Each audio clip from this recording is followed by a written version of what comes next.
ang kuwit ng balat sa akin. Lahat ay ipagsapalaran sa mga makot at talagang pinagulan. Kaya naman check ng saga.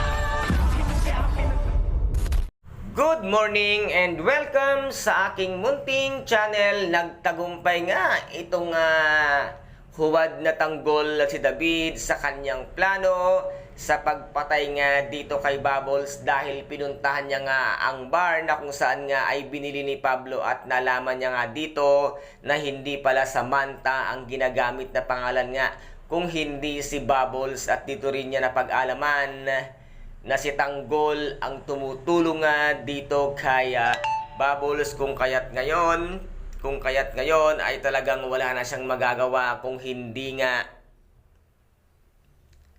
itilin na ang buhay ni Bubbles para nga mas masaktan itong ang si Tanggol. Ngunit dito nga ay sino kaya ang unang mawawala sa kanila, si Bubbles kaya or si David na binaril nga ng patalikod nito nga si Tanggol? Dahil David, malapit na ring matapos ang iyong kayabangan, kaya ang kalokohan mo, sabi nga nila, pag puno na ang salop, dapat nang kalusin. Ikaw yon, David, na ngayon nga ay kinakailangan ka nang mawala dahil sobra na ang iyong kalokohan. Kaya guys, ito po ang ating pakaabangan dito nga sa tinaguriang pambansang teleserye FPJ, ang Batang Quiapo. At kung nagustuhan po ninyo ang aking videos for today, paki-subscribe na lamang po ng aking channel, paki-like and share para maging update kayo sa lahat ng gagawin kong videos. Maraming salamat po.